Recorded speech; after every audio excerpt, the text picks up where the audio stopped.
So welcome to our webinar. Today we are going to be talking about job search advice for newcomers. And we have our guest speaker here today. His name is Prabhdeep. You can call him PD. And he is the manager of compensation and benefits at American Express. Okay, so that's him on the other screen over there. So hi, Prabhdeep. Hi, Rebecca. Thank you for having me in this. So let's get started. So Prabhdeep, I'm going to hand it over to you. Thank you, Rebecca. And hi, everyone. Thank you all for who've joined in this webinar. I understand we have participants from across locations and time zones, as Rebecca pointed out. So good morning, a very good early morning, or good afternoon, or good evening to all of you, depending on where you're located right now. So my name is Prabhdeep Singh. As Rebecca called out, I'm called PD by a lot of people, so you might as well call me that, not a problem. I'm based in Toronto, and during the next 30-odd minutes, we plan on covering, of course, the main topic, which is job search advice for newcomers to Canada, but also for me, how I see this panning out is for me to be able to share some of my experiences with the job market in Canada with all of you. And I'd like to talk about what tools and what techniques and watch-outs I have found to be effective in job search for newcomers. So let me briefly tell you about my journey to Canada, and I'm sure a lot of you would be able to relate with that. So I, along with my wife, moved to Toronto in October 2015, just about the same time as now. And really how this move came about is I was always keen on getting diverse experiences in life, which prompted me to consider exploring immigration opportunities, which would, of course, enable me to live and work in international locations. So in that scheme of things, Canada worked out. So the next question that was facing me and my wife was, how do we make the move?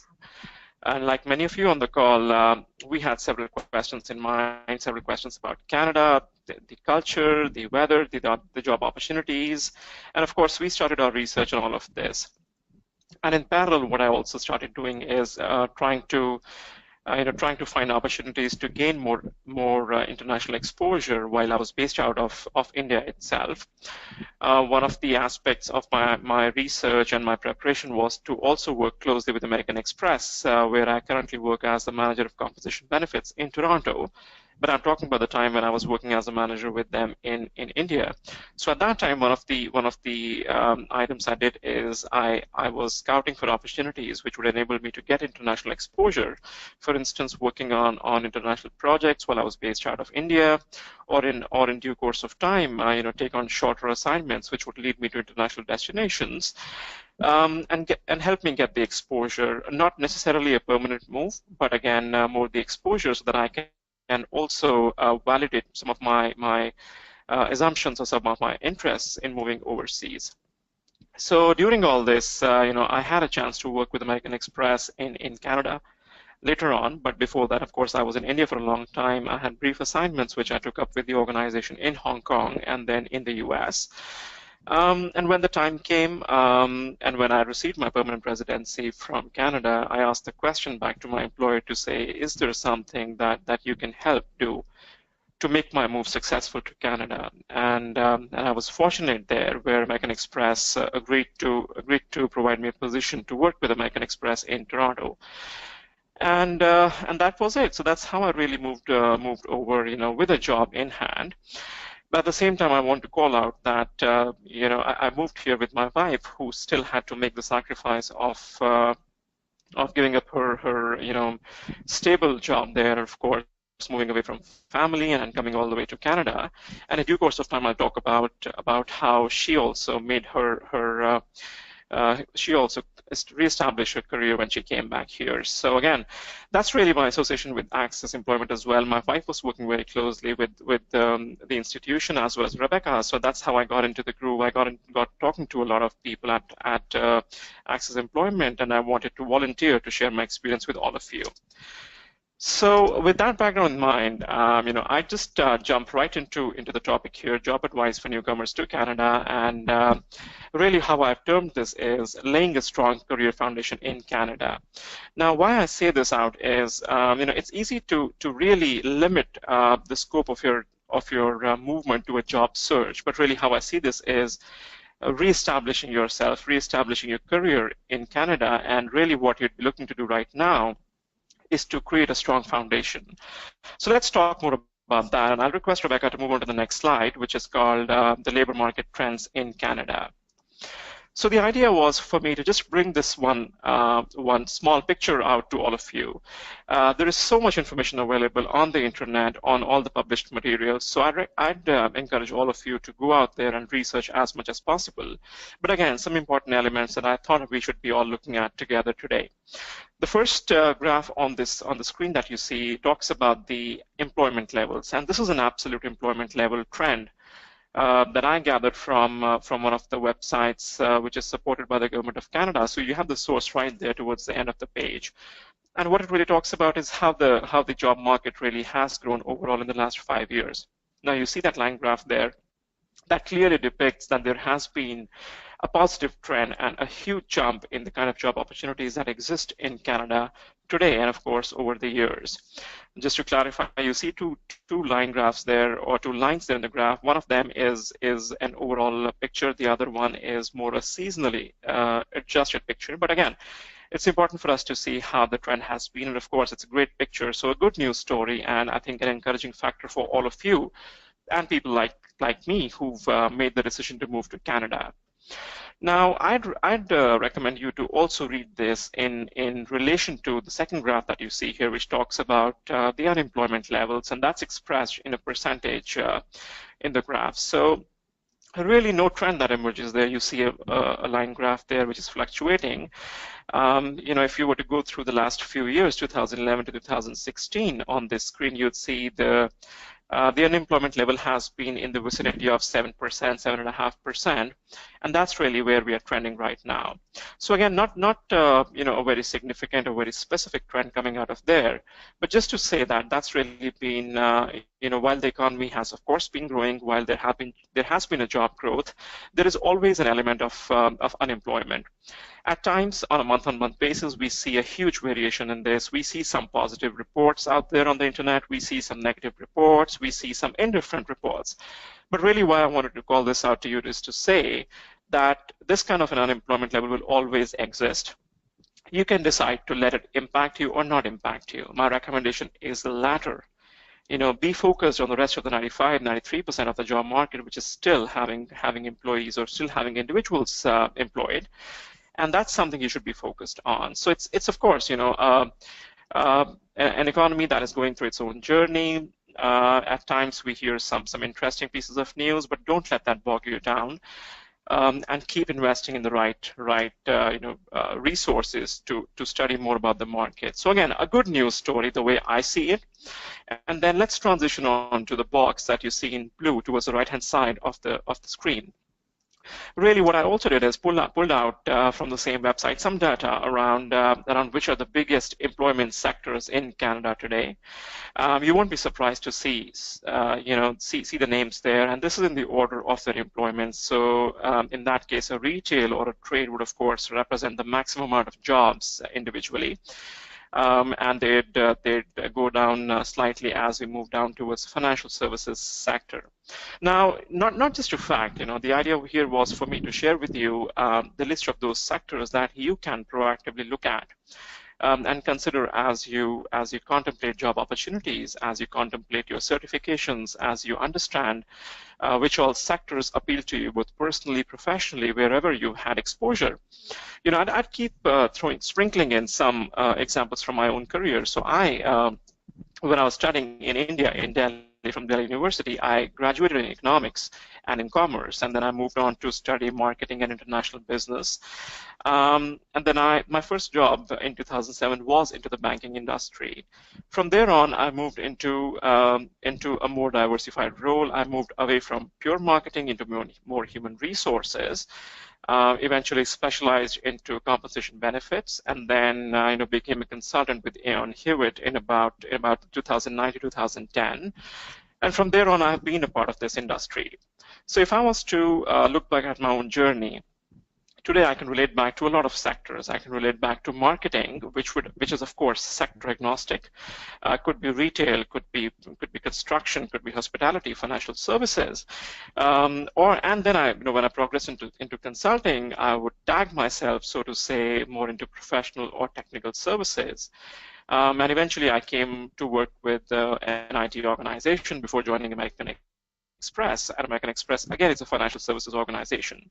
So if you were to ask me today how I categorize my experience and which sectors I would look at, I'd probably say that I'd look at professional technical services and I'd look at financial services.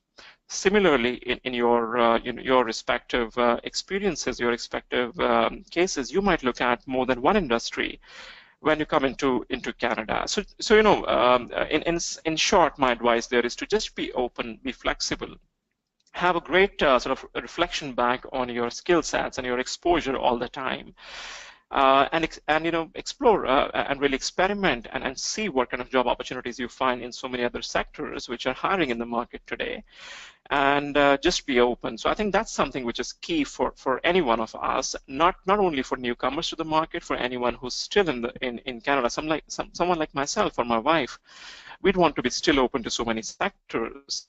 And that's where the transferable skill set, I believe, comes into the picture. That's where you can leverage your skill set, your transferable skills to demonstrate to the employers, to the prospective hiring leaders that you can work well and fit into so many other sectors, which essentially at the back end helps you expand your pool, your job pool. So with that, Rebecca, if I can request you to move to the other slide. And now is when I want to deep dive a little more on how you should start your job search. So the first slide you see here starts with the basics, and I think that is very, very, very important. You see that sign there, think positive. Now, I didn't put that just because it looks good. I'd put that because it is important, it is critical, it is crucial. You cannot you cannot decide to move into Canada and look for a job or expect to settle down if you do not come in the market with a positive mindset. And again, I'm not saying this because it sounds fancy or it makes you feel better. I'm saying that because you deserve to give yourself some credit. Now, moving countries, reestablishing your career, as I said, is not a sprint. It's a marathon. It's a journey. That's how I see this. And the very fact that you've been selected or you are expected to be selected as prospect immigrants into Canada is a big deal. So give yourself some credit, guys. I mean, you got to think about the fact that that you've done something which, of course, the government of Canada has valued. They feel that once you land here, you'd add value in more than one way, not just the job, but also the human capital, the thought process, the skills that you bring in due course of time, you contribute to the economy. And that's something which you deserve to give yourself some credit on. So let's start with that note, think positive. In addition to that, get the prerequisites right. Some of the items you see on this list are not the first time that you're seeing them, I'm sure. Have your credentials assessed, not just yourself, but maybe your partner, your spouse, whoever is moving with you. Anyone who's making the move, ask them to get their credentials assessed. Now, in most of the cases, the primary applicants get this done just because their education levels need to be assessed, and there are accredited points for that. But I think more importantly, it's you must also make sure everyone who's moving with you has got that done. In my case, I made sure my wife had this done in India. It's slightly back and forth, getting the papers, everything. But again, if you're still in your home country, or even if you're here and you're still looking for opportunities, get that done for yourself and your partner. Research on your occupation, that goes without saying. Some criteria like is the job category or is the job itself regulated or not? Are there any mandatory certifications that you need to have? For instance, in my domain, human resources, it's always good to have a CHRP or a CHRL designation. This is not a must, but this is a good to have. So if someone is moving in human resources, for instance, they might look at some of those options. And again, there are so many certifications, so many courses that you can look at. So keep exploring those. If you've come here or if you're still in the home country, research that. It's pretty good and pretty easily available information. Again, building a strong resume and a cover letter is essential. A Canadian-style resume, organizations like ACCESS Employment will always help you in getting some of your thoughts right, in articulating those right levels of experience in the right words on your resume. That, of course, becomes the first stage of shortlisting. So absolutely crucial to get that right. Now, on the right-hand side, some more software elements, the way I see them. Dialoguing with fellow job aspirants, of course, helps. It helps you exchange information about resources, best practices, experiences. And I think experiences is one of the biggest elements there, right? You cannot be going for every job interview. So, of course, if someone has gone for a job interview, someone has had an experience, or someone has worked with organizations such as ACCESS Employment, they can talk about their experience and give you some leads into where you should be investing your efforts and your time in. So that, of course, helps. Then ensuring your social media presence, and particularly LinkedIn, I think that's absolutely essential. That gives you a huge exposure to not just the job opportunities, but also people who've been doing this job in a similar industry or in a varied industry in Canada where you're planning on moving. So I'll touch upon that in more detail when we go to the next slide, but just wanted to call that out. And when I say ensure social media presence, it's not just about having your profile up there on LinkedIn and having a photograph there. It's also about being actively engaged there, following some of the right companies, some of the right developments, sharing your point of view when you have one. And, that also helps you get some visibility in due course of time. You can leverage some of this visibility to create a connect with other people. So we'll talk more about this in due course of time. And the last item there is join industry networks. For instance, in the domain that I operate in, compensation and benefits within human resources, there is an organization called as GTA Rewards Association. GTA, of course, stands for Greater Toronto Area. So this Rewards Association is the foremost compensation benefits kind of an association in Canada. And what this has helped me do is gain exposure to some of the relevant topics, some of the relevant subjects which are impacting the Canadian economy within my domain, and also gets me a great chance to connect with employees or people who are working in a similar domain as myself. Now, fortunately in my case, I did not have to scout for a new job after landing here. But again, in my current role, there are so many situations where I need to get some knowledge about what the other organizations are doing in the market. And that's when this network has enabled me to have some contacts right on my fingertips. I can reach out to people who are a part of the same network. I can have a quick conversation with them, get some information, and share some information myself. So it's a two-way sort of exchange of information, industry best practices. And I just wanted to quote that as an example so that you can start researching what kind of networks exist and become a part of that. The sooner the better. That's how I look at that. So that's really in essence how I think I would advise you or anyone else who's coming into the Canadian market to establish or to start their job search or reestablish their career. Now I'll request Rebecca to move to the next slide, which is where I'll get more specific about the avenues that you can use to identify really your prospective job pool. So the job search, I believe, is a narrower term. Identifying the pool of jobs could be a broader one. So let's talk about the major avenues. And you see the 4 boxes there, right? Nothing that you potentially haven't heard of, but let me just deep dive a little bit into each of them and give you some of my experiences. The company websites, the career sections, that's, I think, something which is great to understand 2 things. 1, what kind of job opportunities they are posting or they are likely to post. And 2, they also give you an impression about what the company is doing and what kind of growth trajectory they are on. So you determine if they do not have a very suitable role right now, you still want to follow that company on the website and make sure you keep tracking how they're trending, and there are chances that there are newer jobs that come your way, and if you're tuned in, that always helps. Now, I've heard both sides to the story when I talk about the career section of company websites. A lot of people say, it's been absolutely unhelpful to, upload my profile there or apply to jobs because I've never received any kind of a response. The other experience I've had is I know a lot of people who actually got jobs directly through the company website. So they applied, or they created a profile, and they applied on the position, and then the very next day they got a call. In some cases, they got a call 3 or 4 weeks later. But again, a very important avenue to keep on your radar. It might be tiring. It might seem like this is not a very responsive sort of avenue to invest your time in, but take my word for it, that matters.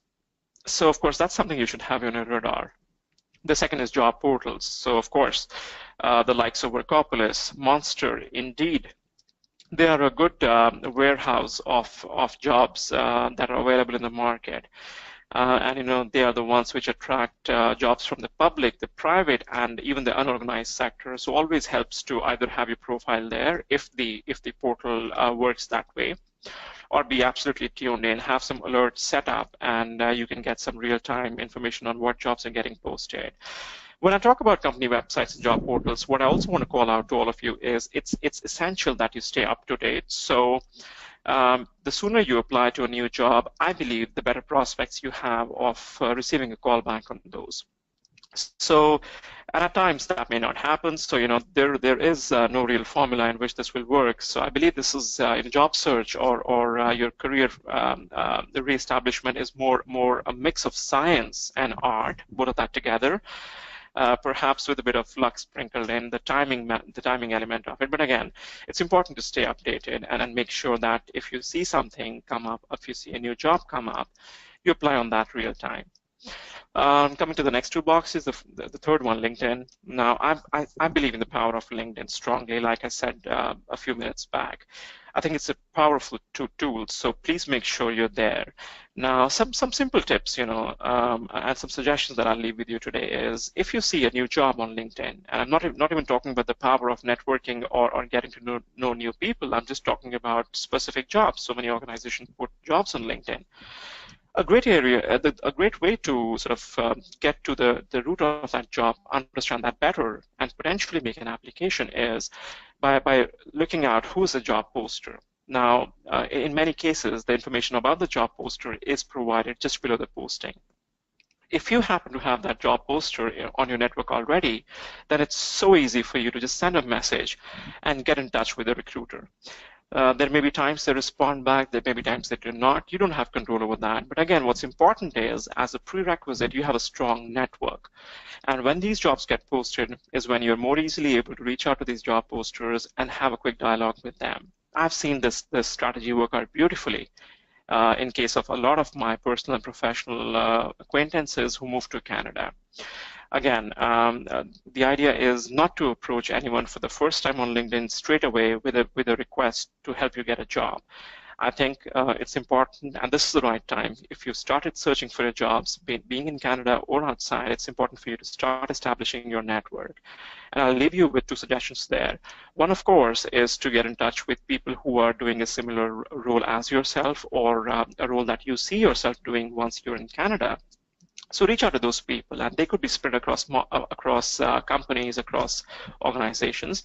But again, reach out to them and send them a meeting request. In that, you can have a brief context to say that their skill set and their role is something which is the same domain as yourself, and you find that interesting, so you'd like to connect with them. The other, of course, avenue is also to reach out to human resource professionals, to talent acquisition specialists in those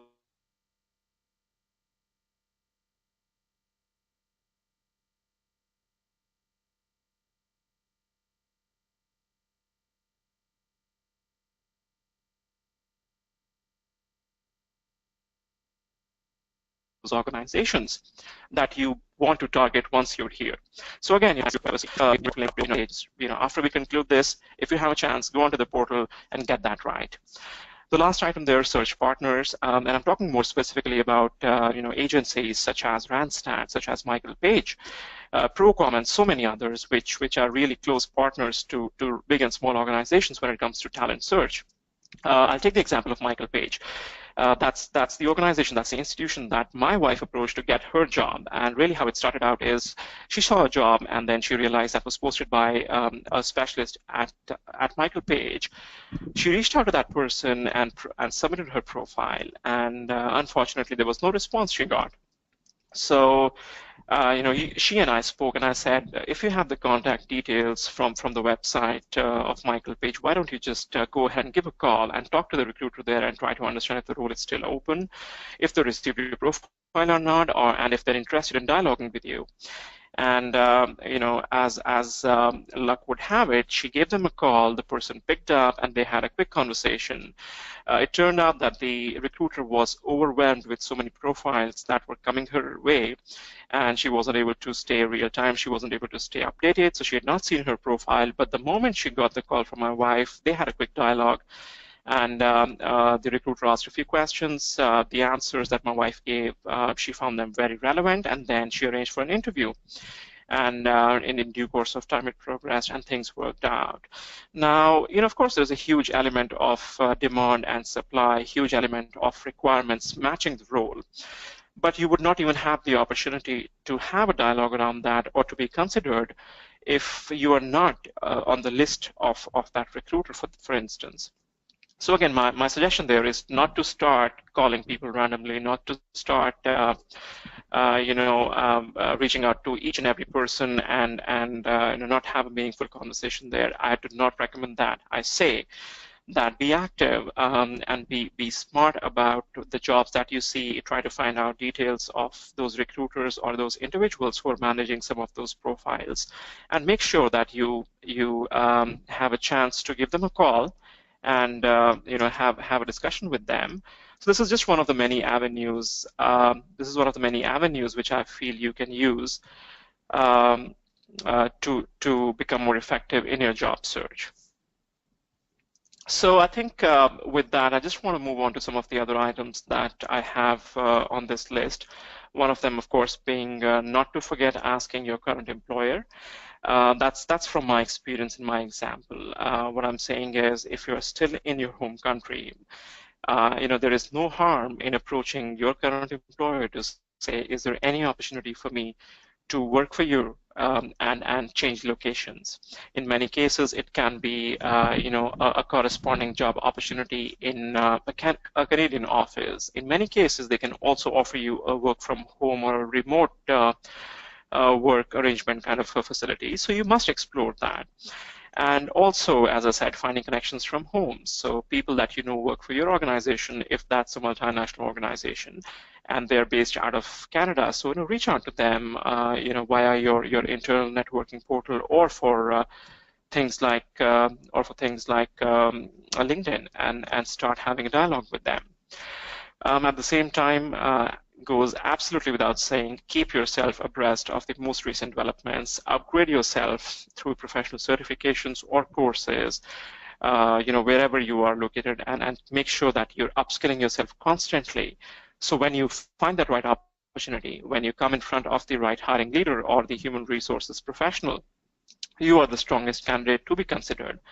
Because be cognizant of the fact that you will be at that time competing against a lot of individuals who've been having similar skill set, a similar experience, maybe more relevant experience in the Canadian market, which could turn the balance of the wheel towards their end. So again, you have to sort of make yourself a more well-rounded candidate at that time. That's really how I see the real journey of job search. So make sure that you're prepared for that. Again, take up volunteering opportunities, take up internship opportunities. It may pay off, it may not pay off literally. I mean, you might get paid, you might not get paid, but really what that does is gives you a lot of visibility. Gets you exposed to a real working environment, a corporation, an organization, a nonprofit organization maybe in Canada, but gives you more experience and helps you also enhance or sort of sharpen your skill set, your soft skills. and of course adds that bit of Canadian experience on your resume. So that's, I think, very important. And again, what that does is also gives you a more positive mindset. So you're, of course, heading out. You're going out of your home. You're meeting people. You're experiencing the weather, good or bad. You're getting to know the transit system. You're getting to talk to people. You're getting to create connections. What could be better than that, really? So that's really about that point there, volunteering or internship opportunities. And then again, be open to working in other locations. So of course, the larger centers of economical activity being Toronto, Montreal, Vancouver, or for that matter, Calgary. But again, there are a lot of opportunities in so many other markets, so many other cities in Toronto. So just be open to that, and that should help you, expand your pool of job search. So I request Rebecca to move to the next slide, and that's where I want to talk to all of you about amplifying your job search. Now, what I'm trying to say here is, how do you make sure that you pitch yourself effectively when you are in front of the hiring leader or the recruiter at the time that you've got that first call? So again, important for you to note is being absolutely up to date on the relevant industry news and have a point of view on things that are happening around you. So this is important in the Canadian context. You need to know what's happening in the industry. If there is a question, you should be able to answer that. If there is not a question that comes from the other party, then you need to have a meaningful and an insightful question to ask, so that when you conclude that discussion, the hiring leader or the recruiter remembers who you are and potentially increases your chances of having that or landing the job. Now, this is also relevant when you're networking with individuals outside of a specific job search, right? So that's, I think, very important. So keep that in mind. The second element there, executive presence. So be sure that when you come across to meet someone, you talk to someone, they realize this person is absolutely up to date. How this matters really is anyone who finds your executive presence not good enough, and I'm not saying you have to be very fancy, I'm not saying you have to wear Gucci suits. What I'm saying is that come across as someone who's carrying themselves very well, who's speaking well, who makes sense, and who looks good. And that really becomes a prerequisite. From that point on, the conversation is more specific to your skill sets, and nobody's trying to judge if you'd be a good fit in their organization or not. So again, focus on that. Focus, just to have the basics right, and make sure that when you turn up for a discussion or a meeting or an interview, they want to have you, and they want to have a good discussion with you. The next logical item, of course, is communicate well. So, what I say is have a sense of humor. When you're speaking with someone you haven't interacted with before, try breaking the ice. But be careful. You have to be sensible in doing that. You cannot be cracking, a very off-topic or a very random joke. The idea here is to just, come in, be courteous, say a good morning or a good afternoon or a good evening, whatever the time of the day is. Thank the person for the time that they've given you. And then, just do a small talk. Ask them about their areas of interest, their areas of occupation, and tell them about yourself.